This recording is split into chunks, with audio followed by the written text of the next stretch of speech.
Puji Tuhan, shalom. Selamat pagi buat kita semua. Salam sejahtera di dalam kasih Tuhan Yesus Kristus. Saya percaya pagi hari ini kita ada semua yang akan anugerah. Coba kita yang mengalami kebaikan Tuhan, coba angkat tanganmu, lambaikan tanganmu. Katakan, Tuhan kita adalah Tuhan yang luar biasa. Tuhan kita adalah Tuhan yang baik. Mari kita tundukkan kepala, kita bersyukur buat anugerah Tuhan. Adalah satu anugerah yang luar biasa kami pagi hari ini Tuhan. Tuhan terlalu baik bagi kami. Kasih dan anugerah Tuhan yang membuat kami ada sampai pagi hari ini. Terima kasih Tuhan buat segala anugerah yang Tuhan sudah kerjakan di setiap pribadi kami. Pagi hari ini kami dikumpulkan bersama-sama dengan umat-Mu Tuhan. Ada di tempat ini Tuhan. Karena satu kerinduan kami rindu menikmati hadirat-Mu. Kami rindu menikmati pribadi-Mu. Kami rindu menikmati lawatan-Mu lewat ibadah kami pagi hari ini. Itu sebabnya Roh Kudus berkarya lebih dalam. Roh Kudus ambil alih seluruh hidup kami. Roh Kudus ambil alih ibadah kami pagi hari ini. Dari awal pertengahan sampai selesainya, kuasa Allah bekerja lebih dalam. Hadirat Allah kami rasakan pagi hari ini. Terima kasih Tuhan, segala kemuliaan hanya bagi nama-Mu Tuhan. Kuasa iblis, kuasa kegelapan yang coba mengambil sukacita kami pagi hari ini, apapun bentuknya ia bekerja, kami bersatukan hati iman kami mau tolak dan mengikat, katakan hancurkan kuasanya hanya di dalam nama Yesus. Darah Yesus yang berkuasa, hanya Engkau yang berkuasa di tempat ini membebaskan kami untuk kami beribadah, memuji, memuliakan Engkau. Terima kasih Tuhan, ibadah kami dari awal pertengahan sampai selesainya, biar kuasa-Mu yang bekerja. Terima kasih Tuhan, kami siap masuk di dalam hadirat-Mu pagi hari ini. Kami siap menikmati Engkau Tuhan. Mari buka hatimu lebih dalam. Katakan, Tuhan, kami siap menikmati Engkau pagi hari ini. Haleluya. Mari naikkan syukur-Mu.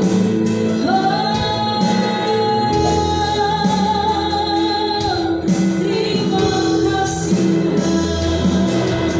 Haleluya Yesus. Haleluya.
kesembuhan terjadi, ada pemulihan terjadi pagi hari ini, karena kuasa Allah ada di tempat ini. Terima kasih Tuhan, kami bersyukur, kami melebihi dalam menikmati hadirat-Mu pagi hari ini Tuhan. Di dalam nama Yesus, haleluya, amin. Tetap bangkit berdiri, saudara merasa bersuka cita, amin. Coba lambaikan tanganmu tinggi-tinggi, katakan di sebelah kanan kirimu, katakan Tuhan kita adalah Tuhan yang luar biasa. Dia jalan kebenaran, tetapi Dia jalan kehidupan di dalam hidup kita. Haleluya. Mari kita bertepuk tangan. Jalan kebenaran dan jalan kehidupan, Tuhan Yesus ada. Aku percaya di dalam siapa? Haleluya. Mari sama-sama katakan. Jalan kebenaran dan jalan kehidupan, Tuhan Yesus ada. Aku percaya di dalam namanya ada. Angkat kedua tanganmu tinggi-tinggi, katakan. Glory, haleluya. Glory, haleluya. Glory, haleluya. Haleluya. Yes, yes. Ya Dia, katakan Dia jalan kebenaran dan jalan kehidupan, Tuhan Yesus ada. Aku percaya di dalam namanya. Mari angkat tinggi-tinggi tanganmu, katakan glory. Glory, haleluya. Haleluya. Glory, haleluya. Glory, haleluya.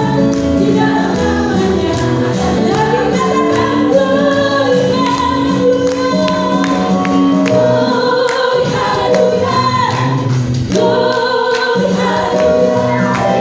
Glory, haleluya. Glory, haleluya.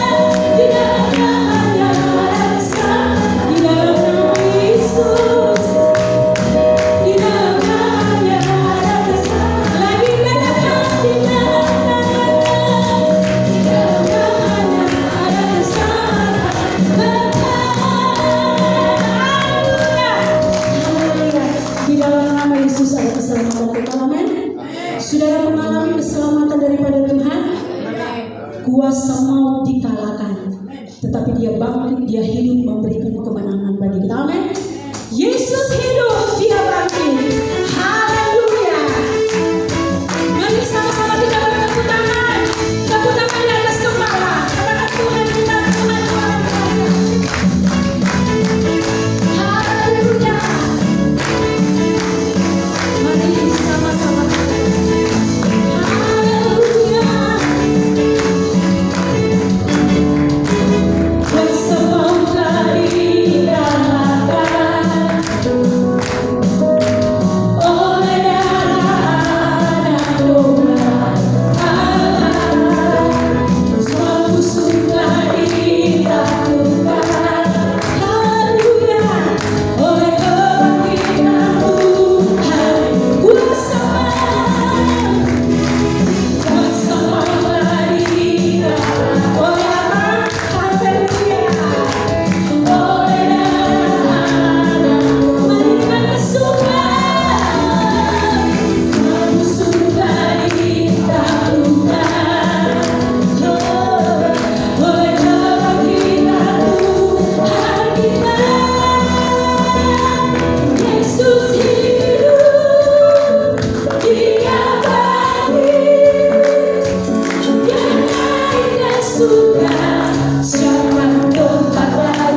Dan pagi hari ini kita mau lebih dalam.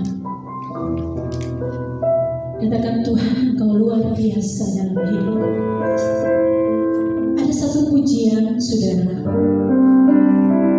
Pujian ini sangat singkat dan kata-katanya sangat sederhana.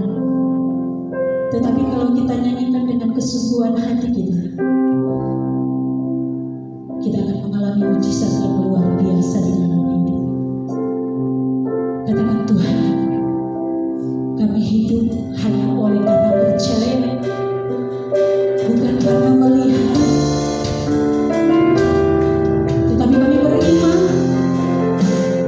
ada kuasa Tuhan yang luar biasa. Ku hidup oleh karena percaya. Nyanyikan pujian.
Ketika kami percaya, ketika kami beriman, segala sakit penyakit, ketakutan, kekhawatiran, apapun itu di dalam nama Yesus, ada mujizat kami alami pagi hari. Kami percaya firman-Mu adalah ya dan amin, sanggup mengubahkan setiap hidup kami pagi hari. Roh Kudus, ambil alih seluruh hidup kami, ambil alih kebenaran firman-Mu pagi hari. Urapi hamba-Mu dengan kuasa-Mu, dengan kuasa otoritas-Mu, hikmat-Mu, bahkan rahasia kebenaran firman-Mu dibukakan bagi kami. Terima kasih Tuhan. Dan kami percaya kuasa iblis sudah, kuasa kegelapan sudah dikalahkan di dalam nama Yesus. Kami bebas karena kami tahu hanya kuasa Allah yang ada di tempat. Terima kasih Tuhan. Kami bersyukur. Kami siap memberikan korban persembahan yang pertama di dalam nama Yesus. Haleluya. Amin. Silakan duduk saudara. Kita akan memberikan korban persembahan yang pertama.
Puji Tuhan, silakan duduk dan dengan selanjutnya kami serahkan kepada Tuhan.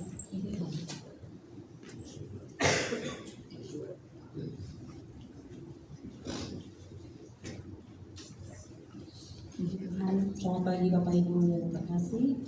Kita bersyukur karena Tuhan masih memberikan kita kesempatan untuk sama-sama beribadah di tempat ini.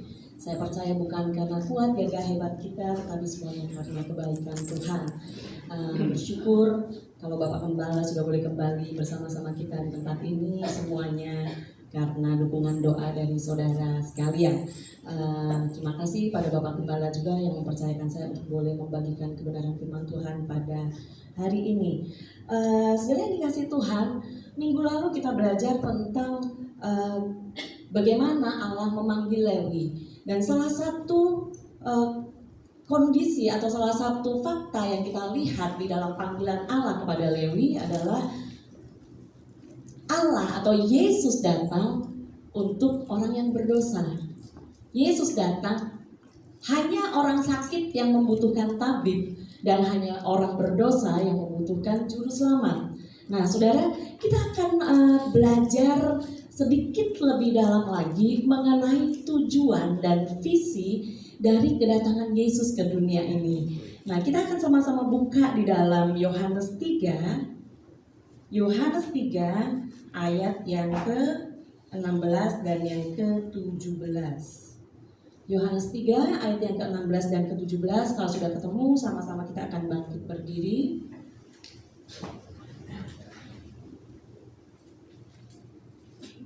Kita akan baca pada hitungan yang ketiga secara bersama-sama. 1, 2, mulai. Karena begitu besar kasih Allah akan dunia ini, sehingga Ia telah mengaruniakan anaknya yang tunggal, supaya setiap orang yang percaya kepadanya tidak binasa, melainkan beroleh hidup yang kekal. Sebab Allah mengutus anaknya ke dalam dunia bukan untuk menghakimi dunia, melainkan untuk menyelamatkannya oleh Dia. Amin. Puji Tuhan, saya akan duduk. Saudara yang dikasihi Tuhan, ayat ini adalah boleh dibilang inti dari Injil Kristus, saudara. Jadi inti dari kekristenan itu salah satunya adalah ayat ini. Karena begitu besar kasih Allah akan dunia ini, sehingga Dia memberikan anaknya yang tunggal, supaya barang siapa yang percaya kepadanya tidak binasa, melainkan beroleh hidup yang kekal. Nah, saudara, kita bisa melihat di sini, saudara, bahwa Yesus datang ke dunia untuk satu tujuan ilahi. Dan saudara, kalau kita melihat dari ayat ini, luar biasa, saudara, karya penyelamatan atau rancangan penyelamatan Allah bagi dunia, bagi manusia itu adalah sesuatu yang sangat serius buat Tuhan, saudara.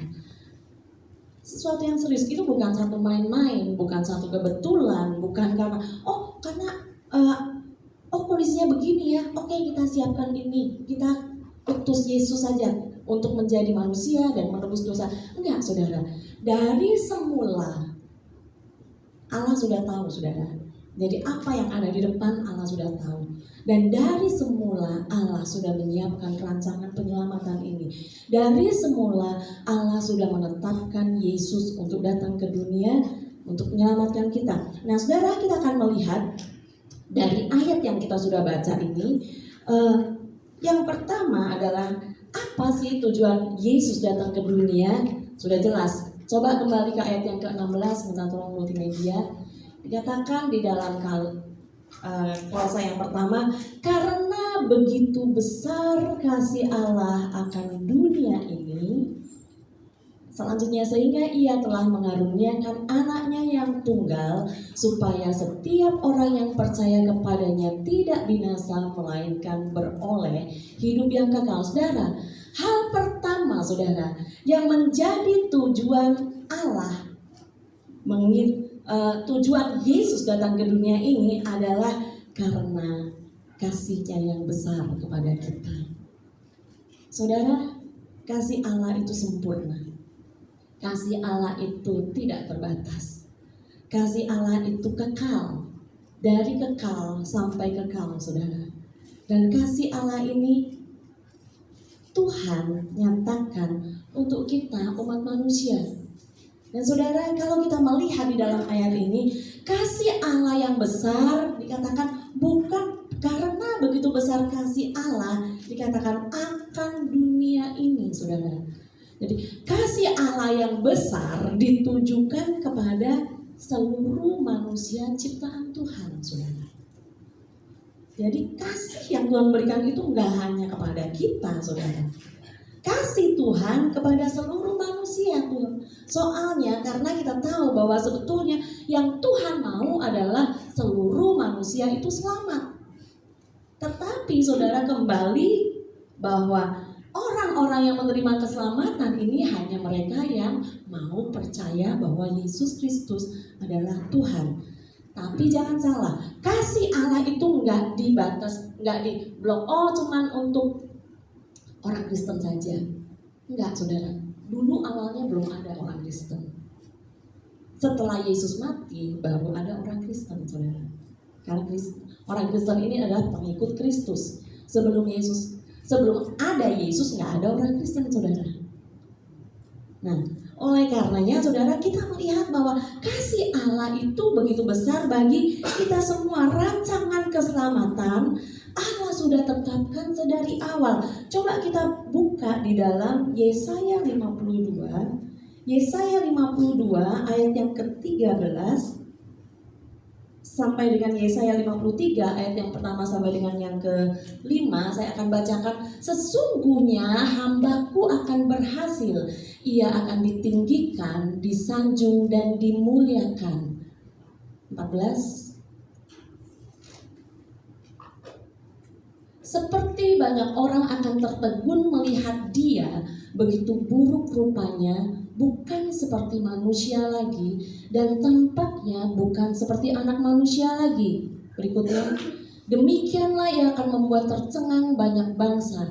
Raja-raja akan mengatupkan mulutnya melihat dia, sebab apa yang tidak diceritakan kepada mereka akan mereka lihat, dan apa yang tidak mereka dengar akan mereka pahami. Berikutnya, siapakah yang percaya kepada berita yang kami dengar, dan kepada siapakah tangan kekuasaan Tuhan dinyatakan? Sebagai taruk ia tumbuh di hadapan Tuhan, dan sebagai tunas dari tanah kering. Ia tidak tampan dan semaraknya pun tidak ada, sehingga kita memandang dia, dan rupa pun tidak, sehingga kita menginginkannya. Ayat yang ketiga, ia dihina dan dihindari orang, seorang yang penuh kesengsaraan dan yang biasa menderita kesakitan. Ia sangat dihina sehingga orang menutup mukanya terhadap dia, dan bagi kita pun dia tidak masuk hitungan. Tetapi sesungguhnya, saudara perhatikan di sini, penyakit kitalah yang ditanggungnya, dan kesengsaraan kita yang dipikulnya. Padahal kita mengira dia kena tulah, dipukul dan ditindas Allah. Ayat yang kelima, tetapi dia tertikam oleh karena pemberontakan kita, dia diremukkan oleh karena kejahatan kita. Ganjaran yang mendatangkan keselamatan bagi kita ditimpakan kepadanya, dan oleh bilur-bilurnya kita menjadi sembuh. Amin, saudara. Saudara, di sini kita bisa melihat bahwa jauh sebelum Yesus datang ke dunia ini, sudah ada nubuatan tentang Yesus, saudara. Dan kita bisa melihat bahwa memang rancangan penyelamatan melalui Yesus ini Tuhan sudah tetapkan dari semula. Di sini dikatakan bahwa dia menderita bukan karena kejahatannya. Dia disiksa, dia dihina bukan karena kesalahannya. Tetapi dia lewati semuanya itu karena kasihnya yang begitu besar buat kita. Saudara, kita menerima anugerah atau kasih yang begitu besar dari Tuhan, dari Yesus, saudara. Enggak kebayang, saudara. Di sini digambarkan dijabarkan dengan jelas bagaimana keadaan Yesus ketika dia mau masuk ketika dalam prosesi penyaliban ini, saudara. Sudah nggak berbentuk, dikatakan rupa pun kita sudah nggak mengingininya. Nggak kelihatan dia manusia, dia adalah Allah yang hidup sebagai manusia, ya Yesus adalah manusia. Tetapi saudara, kalau kita melihat dia pada saat itu, rupanya itu nggak bisa kelihatan dia manusia, saudara. Karena apa? Karena segala aniaya, karena segala aniaya yang dilakukan oleh orang, siksaan yang dilakukan orang terhadap Yesus. Dan itu dia terima, saudara. Karena apa? Karena kasihnya begitu besar. Kalau nggak ada kasih yang begitu besar ini, saudara, kita nggak ada di sini, saudara.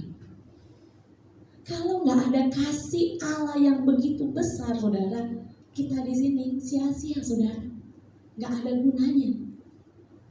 Tetapi karena kasih Allah yang begitu besar ini, saudara, sehingga membuat kita, melayakkan kita untuk kita bisa menerima anugerah Tuhan yang besar, saudara. Siapa kita, saudara? Kalau kita mau lihat ke belakang, terus kita membayangkan segala yang dilewati oleh Yesus, pada masa penyaliban itu saudara, itu karena kita saudara. Karena dia mau menebus dosa kita. Karena dia mau menebus kita dari belenggu dosa, dari beban dosa. Karena dia mau menyelamatkan kita, sehingga dia memberikan nyawanya bagi kita. Gak ada protes, gak ada tunggu, gak ada. Dan Yesus juga lakukan ini dengan diam saudara. Dia terima semuanya karena dia tahu kalau dia gak terima itu, manusia gak akan selamat.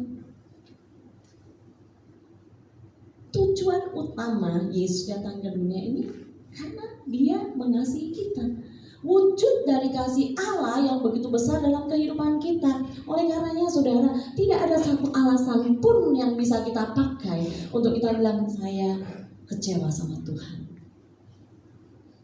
Kenapa kita kecewa sama Tuhan? Kasihnya, pengorbanannya begitu besar buat kita saudara. Gak sebanding dengan apa yang kita alami saudara. Gak ada apa-apanya yang kita alami. Tapi saya berat sekali Bu, beban saya berat, saya alami pergumulan yang berat. Gak ada apa-apanya kalau dibandingkan dengan apa yang dialami oleh Yesus.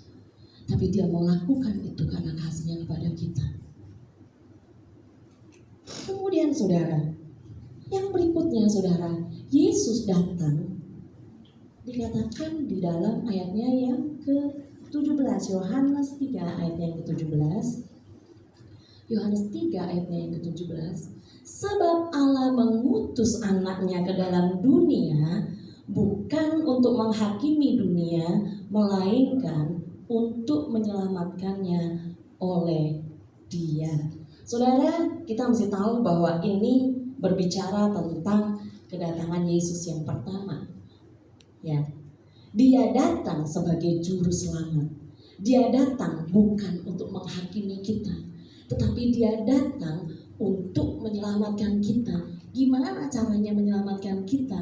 Kalau kita percaya ada pengampunan dari Tuhan, ada penebusan dari Tuhan.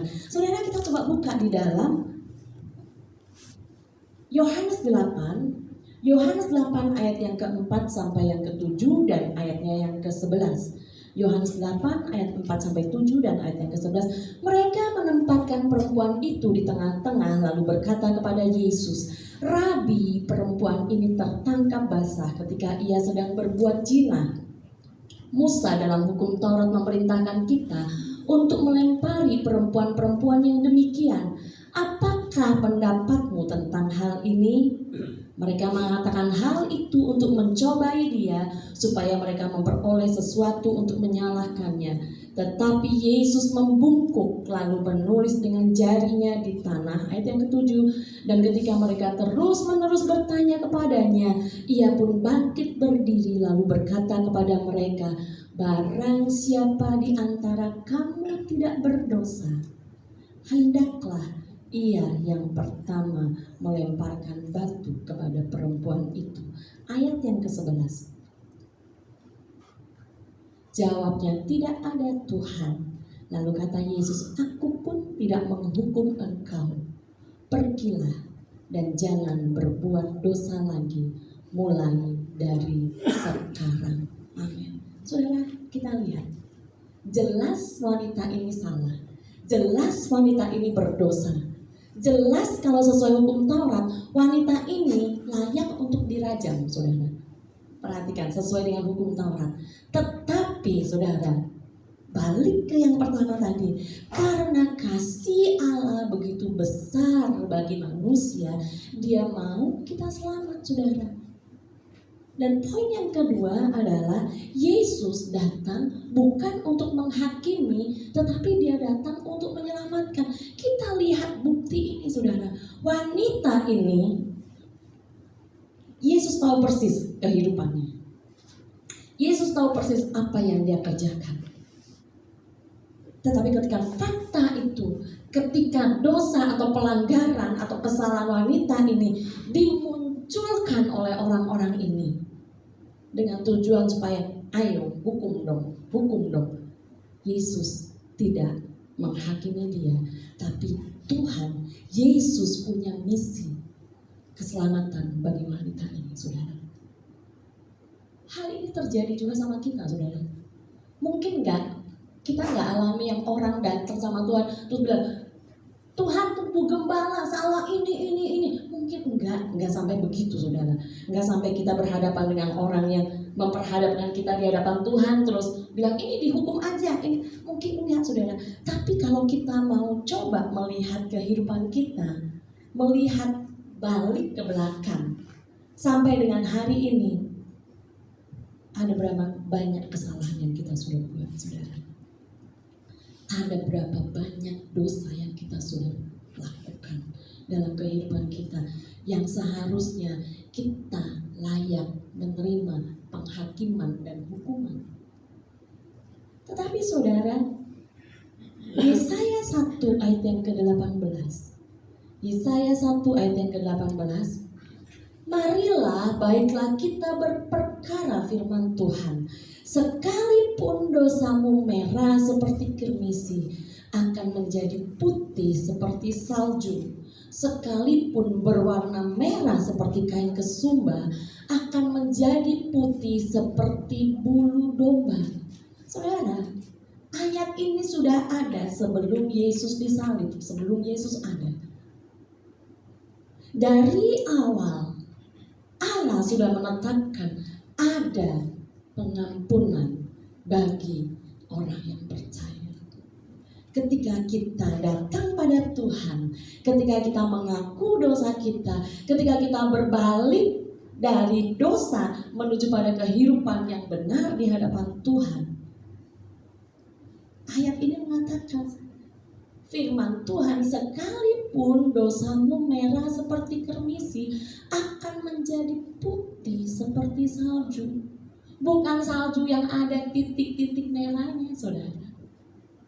Kalau kita manusia, saudara, mungkin bisa mengampuni, tapi tetap ada titik-titiknya, benar gak? Tetap ninggalin bekas, saudara. Seseorang bersalah sama kita, terus kita ngampuni, saya sudah ampuni, sudah berdamai dengan orang itu, selesai. Tapi bekasnya masih ada, saudara. Mungkin kita masih berpikir begini, oke, saya sudah mengampuni, hubungan sudah kembali, tapi saya harus hati-hati. Karena takut nanti satu ketika ini akan mencuat lagi. Kalau sama manusia, saudara. Tetapi Tuhan gak demikian, saudara. Ketika engkau datang pada Tuhan dan mengaku dosamu, pengampunan Allah sempurna, saudara. Kenapa? Karena Tuhan mau kita diselamatkan. Tuhan mau kita selamat, saudara. Salah satu tujuan Tuhan datang ke dunia ini adalah untuk menyelamatkan kita, saudara. Kalau mau hitung-hitungan sama Tuhan, saudara, gak habis. Nggak habis ini kesalahan pelanggaran kita, saudara. Tiap hari nggak tahu 1, 2, 3, 5 sehari, saudara. Umur berapa sekarang?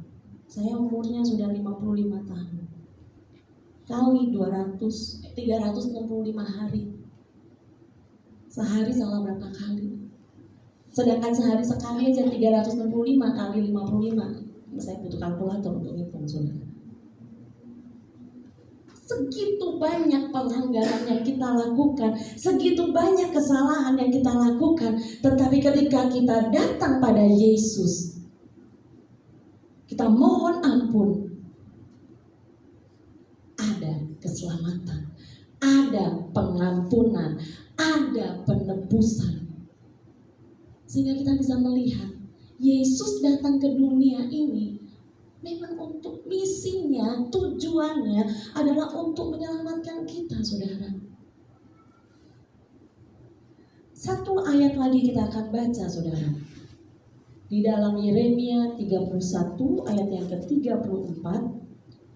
Yeremia 31 ayat yang ke-34. Dan tidak usah lagi orang mengajar sesamanya atau mengajar saudaranya dengan mengatakan, kenalah Tuhan, sebab mereka semua besar kecil akan mengenal aku. Demikian firman Tuhan. Perhatikan bagian yang terakhir. Sebab aku Aku akan mengampuni kesalahan mereka dan tidak lagi mengingat dosa mereka.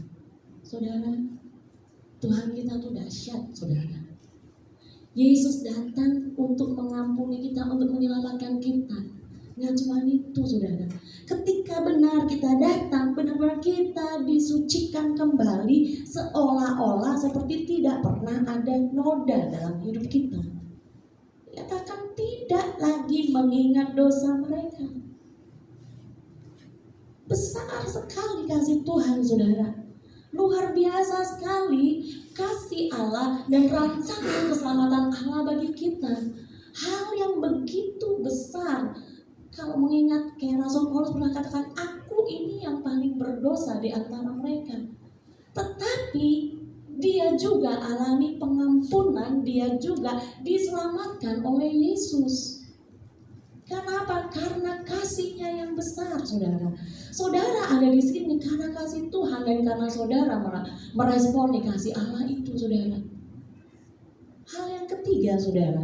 Hal yang ketiga, tujuan dari Yesus datang ke dunia ini adalah, balik ke Yohanes 3 ayat yang ke-16 lagi. Yohanes 3 ayat yang ke-16, ayat 16.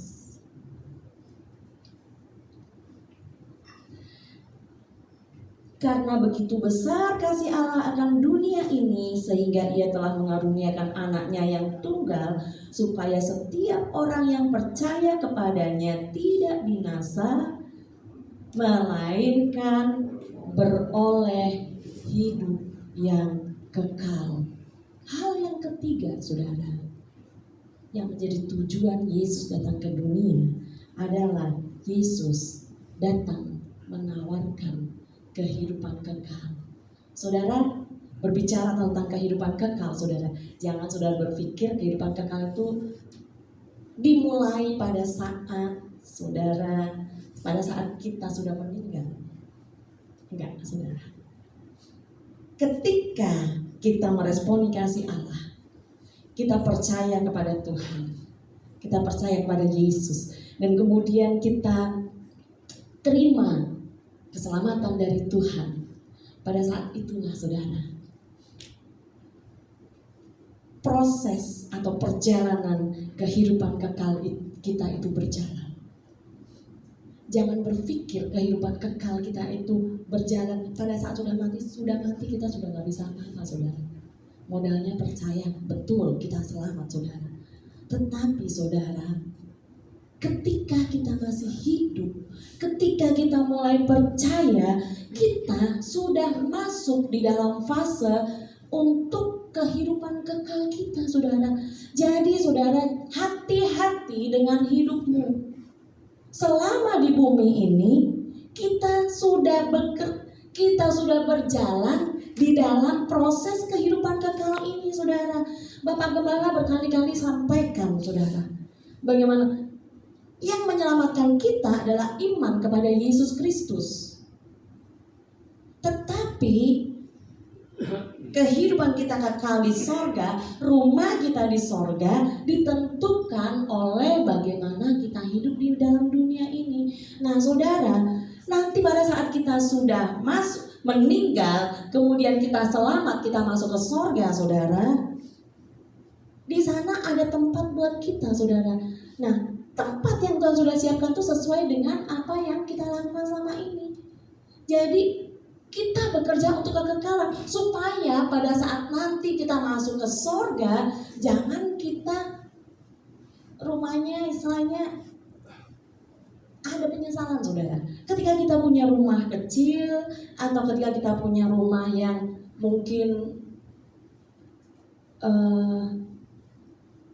kurang bagus gitu ya, saudara, jangan sampai menyesal ketika kita lihat, kok dia rumahnya besar, kok dia rumahnya dekat, kompleknya dekat sama rasul-rasul, kok saya jauh. Ada penyesalan seperti yang Pak Gembala katakan, tetap ada penyesalan tuh ketika kita masuk ke surga, saudara. Penyesalannya apa? Kenapa waktu aku hidup aku nggak melakukan firman Tuhan? Kenapa waktu aku hidup aku nggak isi neraca supaya aku aku dalam kehidupan kekalku mendapatkan sesuatu yang besar, saudara. Untuk kekekalan kita mesti kepengen lebih, saudara.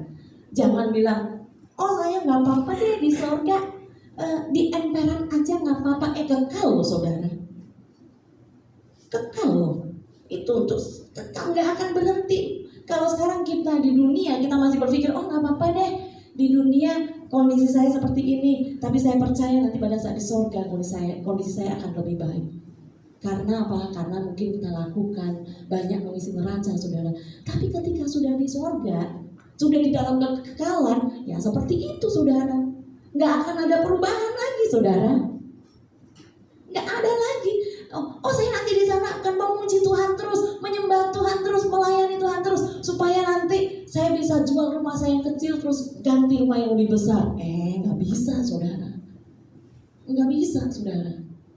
Ketika kita sudah masuk di dalam kekekalan, yaitu yang kita terima sampai selama-lamanya, sampai selama-lamanya, nggak tahu batasnya. Selamanya nggak ada batasnya, saudara. Dalam kekekalan. Oke, kita akan buka dulu, saudara, di dalam Mazmur 37 ayat yang ke-27 sampai yang ke-28. Kita harus miliki kualitas hidup ilahi mulai dari sekarang. Nah, oleh karenanya apa yang harus kita lakukan? Mazmur 37 ayat ke-27 ke-28, jauhilah yang jahat dan lakukanlah yang baik, maka engkau akan tetap tinggal untuk selama-lamanya. Ayat 28, sebab Tuhan mencintai hukum dan ia tidak meninggalkan orang-orang yang dikasihinya sampai selama-lamanya.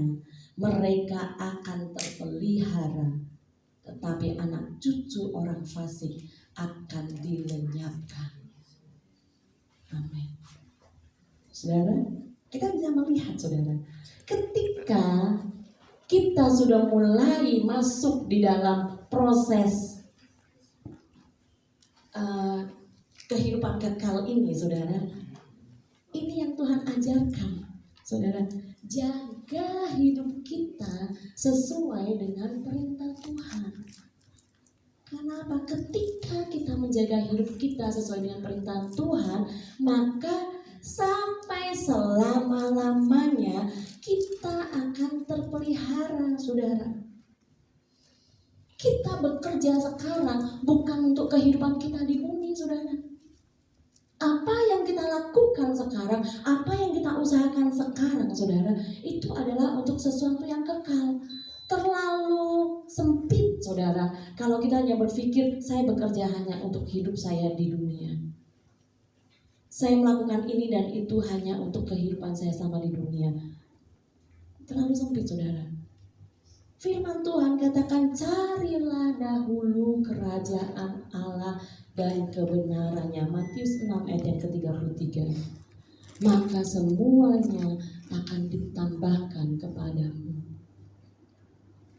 Yang Tuhan ajarkan adalah kejar yang rohani dulu. Kejar kehidupan kekal. Kejar segala yang berhubungan dengan kekekalan terlebih dahulu. Dan nanti yang jasmani akan mengikuti, saudara. Yang jasmani akan mengikuti, saudara. Apa yang engkau butuhkan, perhatikan, saudara. Yang engkau butuhkan, Tuhan akan cukupkan.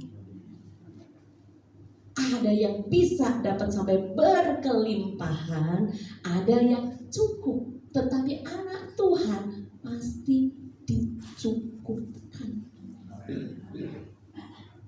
Itu janji Tuhan, saudara. Jadi, saudara, jaga hidup kita, fokus pada hal yang rohani, fokus pada hal yang kerajaan surga, saudara.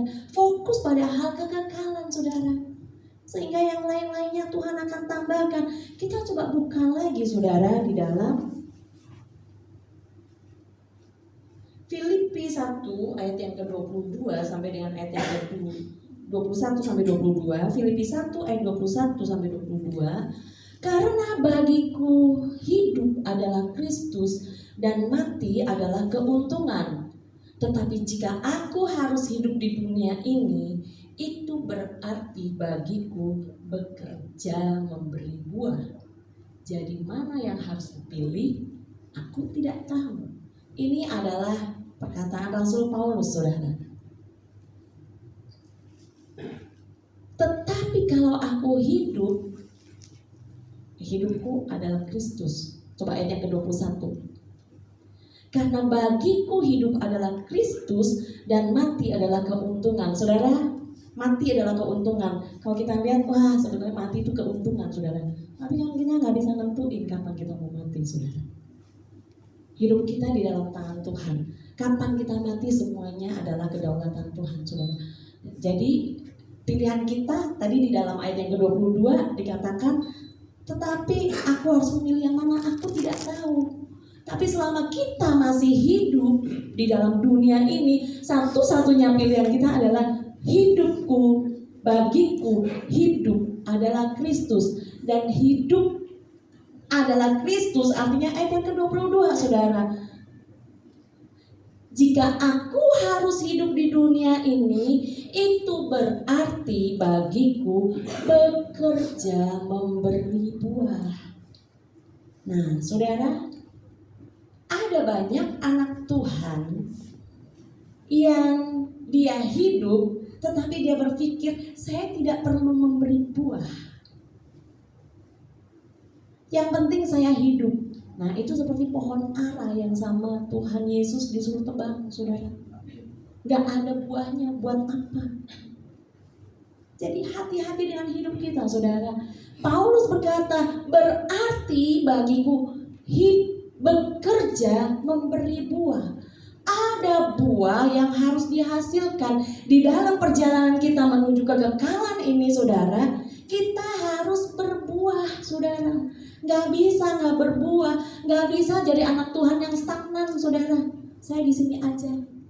Saya sudah cukup di sini, nggak perlu yang lain lagi. Saya nggak perlu punya kerohanian seperti yang lain-lain. Nggak perlu saya punya kehidupan rohani yang tinggi. Saya segini aja cukup. Nggak bisa begitu, saudara. Firman Tuhan katakan, engkau harus bekerja memberi buah. Ada buah dalam hidup kita. Pertanyaan kembali pada kita masing-masing. Coba, saudara, pikir, renungkan, periksa kembali hidup kita. Apakah sudah ada buah dalam kehidupanmu? Itu yang Tuhan mau, saudara. Salah satu tujuan Yesus datang ke dunia ini adalah menawarkan kehidupan kekal. Dan kehidupan kekal itu sudah dimulai dari sekarang, saudara. Engkau harus sudah berbuah. Engkau dan saya harus berbuah, saudara. Harus ada buahnya, saudara. Buahnya banyak, saudara.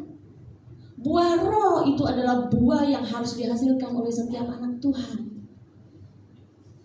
Kemudian apa? Ada begitu banyak pekerjaan.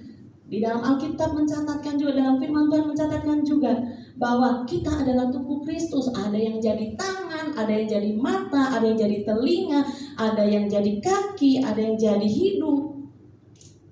Punya fungsi masing-masing. Tapi kalau nggak berfungsi, bagaimana? Kalau engkau dipercayakan untuk menjadi tangan, lakukan tugas tangan ini. Kalau engkau dipercayakan sebagai mata, lakukan tugas ini. Intinya, saudara, setiap kita punya tugas yang berbeda-beda. Tuhan kasih beda-beda, saudara. Panggilan Allah bagi setiap kita berbeda-beda. Kita harus kenali panggilan Allah dalam hidup kita.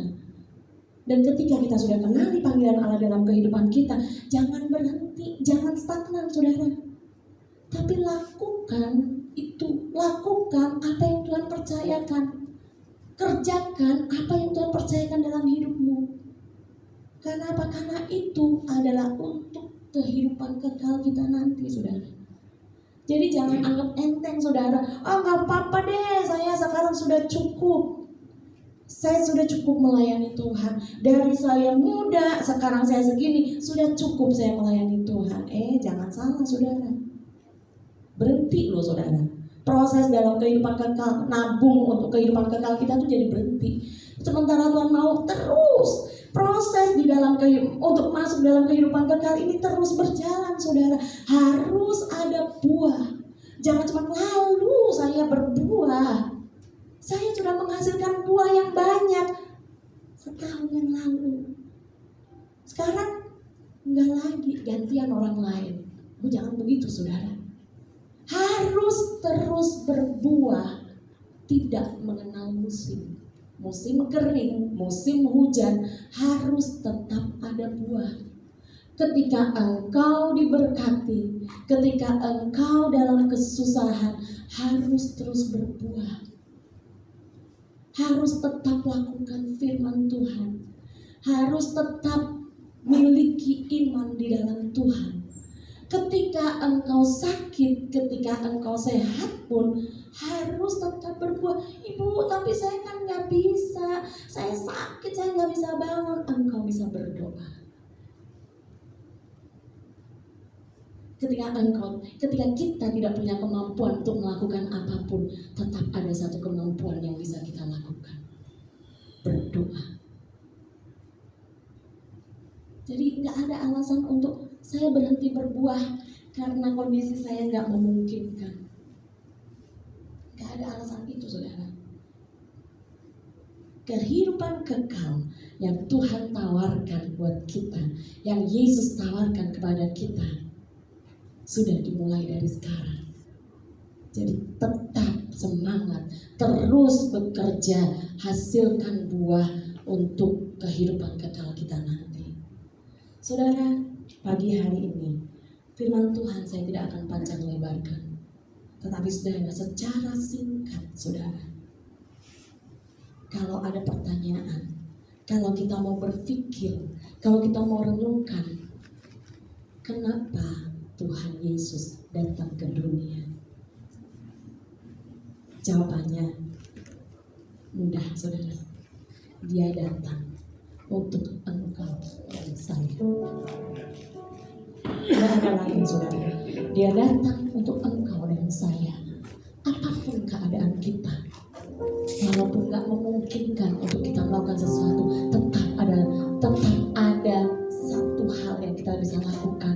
Tetap ada buah yang bisa kita hasilkan dari kehidupan kita. Haleluya Yesus. Kasih-Nya yang begitu besar, pengampunan yang Dia berikan bagi kita, supaya kita mendapatkan keselamatan di dalam Dia, dan juga kehidupan kekal yang Dia sudah siapkan bagi kita, adalah rancangan Allah yang luar biasa, bukti kasih Allah yang besar. Dan itulah alasan kenapa Yesus datang ke dunia, karena Dia mengasihi engkau dan saya. Dia datang buat engkau dan saya. Jangan sia-siakan kasih Tuhan. Jangan sia-siakan anugerah Tuhan yang besar dalam kehidupan kita. Haleluya.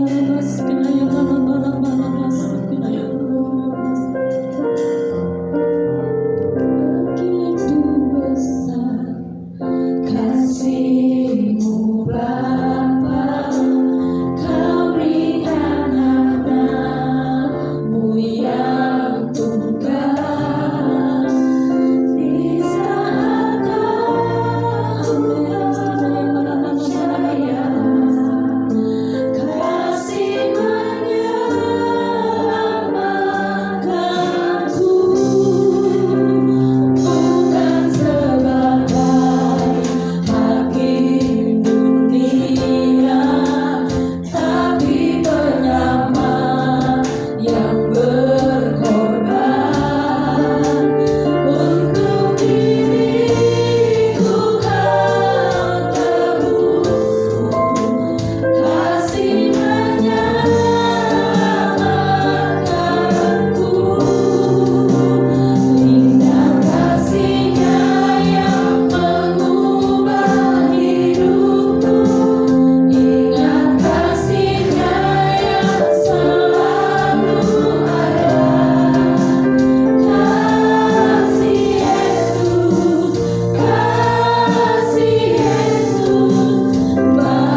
apapun kondisimu, apapun keadaanmu, apapun kelemahanmu, apapun pergumulan yang engkau hadapi, jangan pernah lupa kasih-Nya yang begitu besar, anugerah-Nya yang begitu besar, jauh lebih besar dari apa yang kita alami. Sama-sama bangkit berdiri naikkan pujian ini sekali lagi. Waktu selanjutnya bisa selamat kepada Pak Gembala. Begitu besar kasih-Mu Bapa, Kau berikan anak-Mu yang tunggal. Di saat aku percaya masih menyerahlah aku, bukan sebagai hakim dunia, tapi bernyawa yang berkorban untuk diriku kau tebusku, kasih menyelamatkan aku, dengan kasih-Nya yang mengubah hidupku, dengan kasih-Nya yang selalu ada. Kasih Yesus, kasih Yesus bagiku.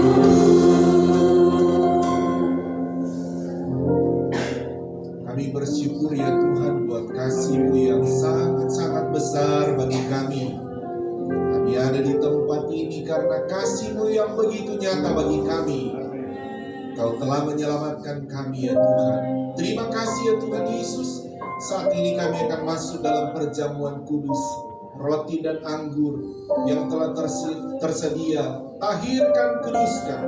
Benar-benar saat ini roti dan anggur yang akan kami nikmati adalah lambang bagi tubuh dan darah Kristus yang dinyatakan sebagai kasih Allah di atas kayu salib bagi kami.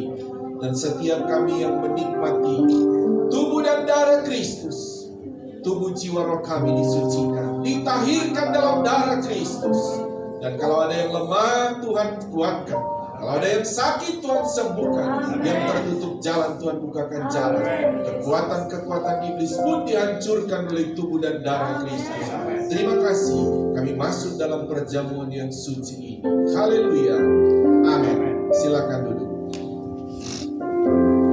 Nyanyikan pujian ini sekali.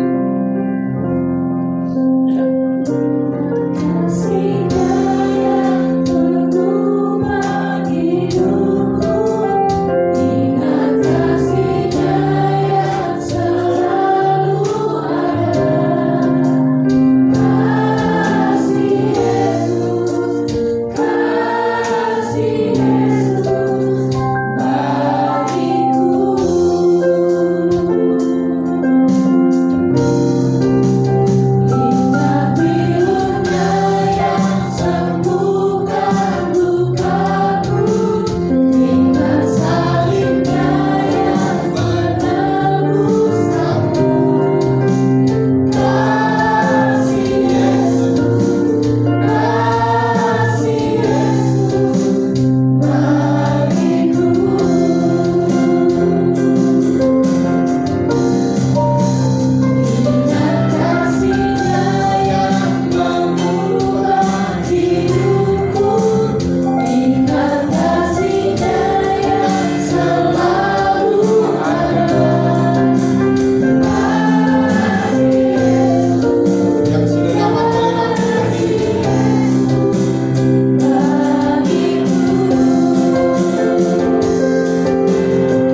bentuk kasih Allah bagi kita. Haleluya Tuhan. Setiap kita yang mengadakan perjamuan Tuhan, perjamuan kudus, firman Allah berkata untuk mengingat akan kasih-Nya bagi kita di atas kayu salib. Sebelum kita makan, kita dengarkan firman. Sebab apa yang telah kuteruskan kepadamu, telah aku terima dari Tuhan, yaitu bahwa Tuhan Yesus pada malam waktu Ia diserahkan mengambil roti, dan sesudah itu Ia mengucap syukur atasnya, Ia memecah-mecahkannya dan berkata, inilah tubuhku yang diserahkan bagi kamu, perbuatlah ini menjadi peringatan akan aku dengan menyebut dalam nama Tuhan Yesus Kristus. Makan dengan ini.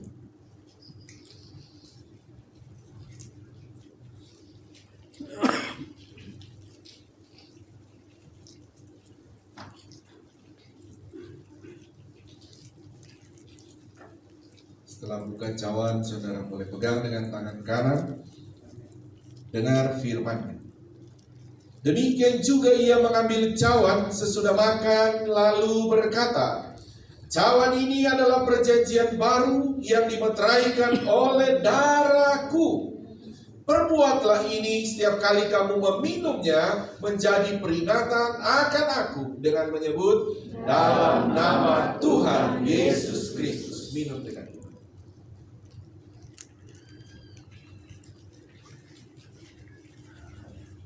Haleluya, mengucap syukur kepada Tuhan. Setiap kita taruh tangan kiri di dada, angkat tangan kanan kita kepada Tuhan. Naikkan ucapan syukur. Ucapan syukur buat kasih Tuhan yang besar bagi kita. Sekalipun dosamu merah bagai kerbisi, sebagaimana firman Tuhan tadi katakan, saat ini diputihkan seperti salju oleh tubuh dan darah Kristus. Ada yang lemah juga Tuhan kuatkan. Ada yang sakit juga Tuhan sembuhkan. Ada yang terikat dilepaskan oleh Tuhan. Di dalam kuasa tubuh dan darah Kristus, kami percaya Tuhan, semua kami mengalami kemenangan, kemerdekaan, kesembuhan yang dari Tuhan. Terima kasih Bapa. Kami sangat mengucap syukur saat ini. Semua pergumulan kami umat-umat-Mu, lihatlah tangan-tangan kami terangkat kepadamu. Kami taruh ke dalam nama Tuhan Yesus. Kami percaya, kami pulang dalam pertolongan Tuhan. Kami pulang dengan mujizat-mujizat yang dari Tuhan. Terima kasih. Dalam nama-Mu Tuhan Yesus, kami berdoa. Haleluya. Semua yang percaya berkata, amin. Tepuk tangan beri kemuliaan buat Tuhan. Haleluya. Tuhan Yesus Kristus memberkati. Silakan duduk. Saya serahkan pada yang bertugas.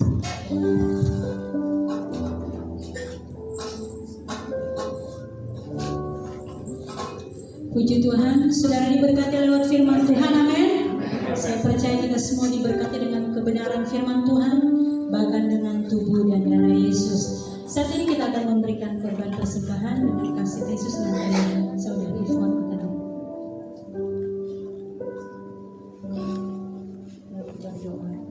Terima kasih Tuhan untuk berkat-Mu melalui firman-Mu dan melalui perjamuan kudus-Mu Tuhan. Kiranya kuasa Roh Kudus-Mu terus berkarya dalam kehidupan kami Tuhan, sehingga setiap firman dan kebenaran-Mu itu boleh berakar, bertumbuh dan berbuah-buah dalam kehidupan kami, menjadikan kami pribadi yang semakin berkenan di hadapan Engkau. Berkatilah hamba-Mu yang telah menyampaikan firman-Mu, pakailah kehidupannya, pakailah pelayanannya semakin heran di hadapan Engkau. Kalau sebentar kami akan memberikan persembahan, kiranya berkatilah persembahan ini Tuhan, biarlah menjadi berkat bagi pekerjaan-Mu di tempat ini. Hanya di dalam nama Tuhan kami Yesus Kristus kami berdoa. Amin. Kita akan memberikan korban persembahan. Nyanyikan pujian ini, biar bumi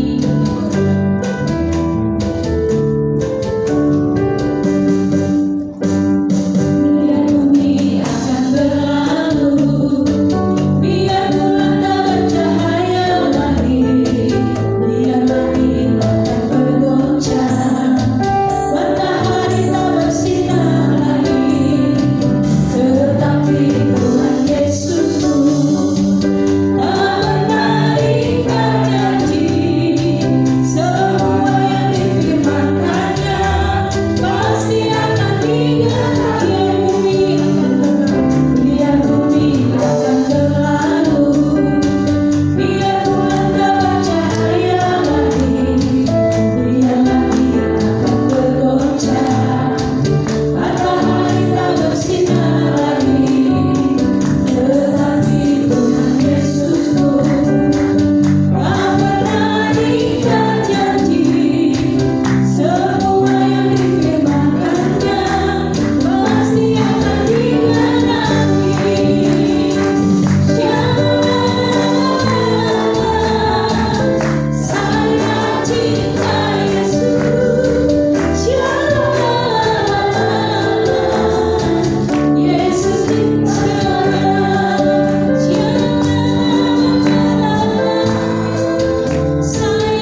kasih buat Ibu Gembala yang sudah menyampaikan firman Tuhan.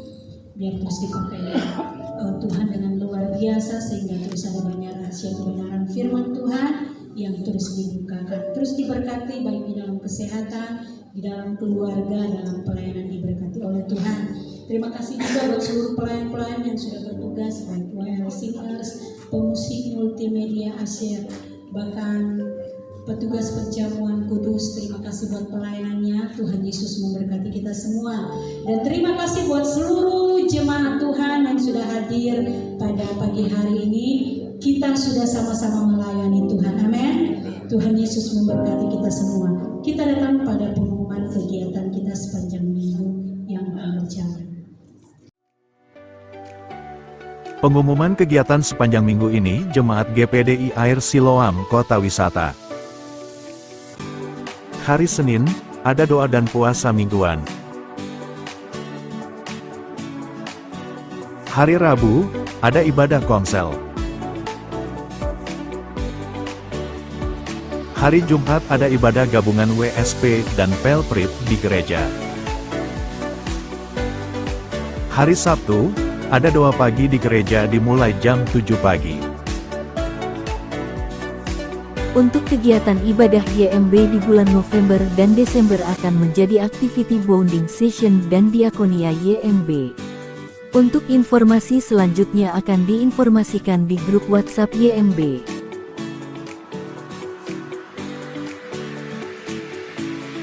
Hari Minggu, jadwal ibadah berjalan seperti biasa. Dan diingatkan kembali, seluruh jemaat GPDI Kota Wisata wajib membaca Alkitab setiap hari. Dan jangan lupa untuk terus saling mengingatkan dalam keluarga supaya terus membaca Alkitab setiap harinya. Jikalau ada yang akan memberikan persembahan persepuluhan, dapat ditransfer ke nomor rekening yang tertera di bawah ini. Setelah itu dapat menginformasikan kepada Ibu Gembala untuk didoakan.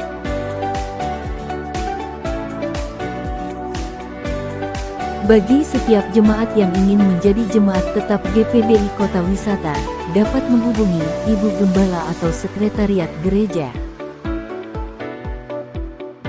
Bulan ini, jadwal diakonia YMB dan sekolah minggu kepada warga lansia Ciangsana. Untuk pertanyaan lainnya dan informasi lebih lanjut, silakan menghubungi nomor Sekretariat Gereja yang sudah tertera di bawah ini.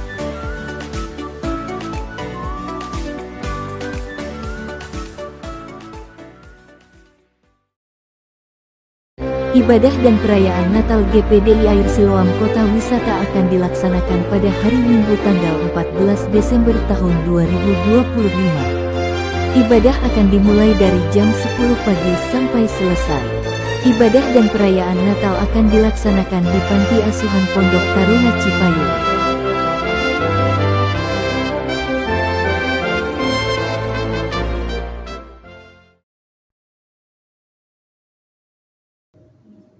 Puji Tuhan, mungkin ada tambahan dari Bapak Ibu Gembala. Kami persilakan.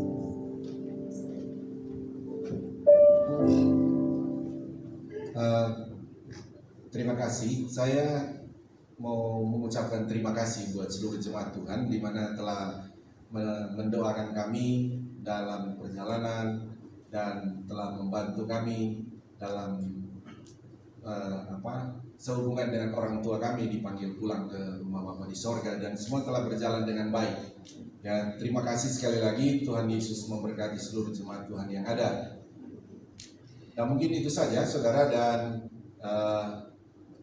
saudara, nanti minggu depan kami akan update perkembangan gereja kita yang baru, karena tanggal 25 kita akan Natal di sana, saudara. Tanggal 25 di sana, biar sekali lagi tujuan jemaat Tuhan tidak berhenti berdoa, terus berdoa, sehingga apa yang kita rindukan terhadap gereja yang baru Tuhan lancarkan semuanya. Amin. Tuhan Yesus memberkati. Itu saja saudara, kita akan akhiri dalam doa. Mari kita bangkit berdiri. Nanti bawa juga bangkit berdiri. Kami datang kepadamu Tuhan, kami mengucap syukur atas segala kasih karunia Tuhan yang besar bagi kami, yang tidak pernah putus-putusnya bagi kami. Sebab itu ya Tuhan, di tempat ini kami semua jemaat-Mu, baik kami ada di lantai atas, lantai bawah saat ini, dari orang tua sampai anak-anak juga jemaat-Mu di tempat ini. Kami Tuhan menaruh semua aspek hidup kami ke dalam tangan-Mu. Setiap pribadi, rumah tangga kami, pekerjaan kami, usaha bisnis anak-anak-Mu, pendidikan anak-anak kami, Tuhan, pelayanan kami, semua aktivitas kami Tuhan, sepanjang minggu ini kami menaruh ke dalam tangan Tuhan Yesus Kristus. Karena di dalam tangan-Mu lah Tuhan ada mujizat, di dalam tangan-Mu lah Tuhan ada keberhasilan, ada keberuntungan, ada pemeliharaan Tuhan yang sempurna. Terima kasih ya Tuhan, kami mengucap syukur. Biarlah sekali lagi sepanjang minggu ini semua aktivitas kami Tuhan urapi kami, sehingga aktivitas kami Tuhan berkati juga. Kami mengucap syukur kepada-Mu Tuhan. Kami akan akhiri ibadah minggu ini, dan Tuhan pertemukan kami di minggu yang akan datang kembali ya Tuhan. Terima kasih, kami akhiri ibadah ini, kami terima berkat daripada-Mu. Mari angkat kedua belah tangan kita. Inilah kami anak-anak-Mu ya Bapa di sorga, mengangkat tangan kami kepadamu adalah terus pengakuan iman kami bahwa keselamatan hanya ada di dalam nama Tuhan Yesus Kristus. Engkau juga yang menjadi sumber segala sumber berkat bagi kami. Mohon berkati kami ya Tuhan dengan berkat-berkat rohani yang luar biasa, juga dengan berkat-berkat jasmani secara luar biasa. Akhirnya saudaraku, terimalah berkat daripada Allah Bapa, cinta kasih sayang daripada Tuhan Yesus Kristus, penghiburan, persekutuan, kuat kuasa, pengurapan-pengurapan baru yang dikerjakan oleh Roh Kudus, mengurapi, memberkati kita semua saat ini sampai Maranatha. Tuhan Yesus Kristus datang kembali menjemput kita semua. Taruh tangan di dada, naikkan pujian ini.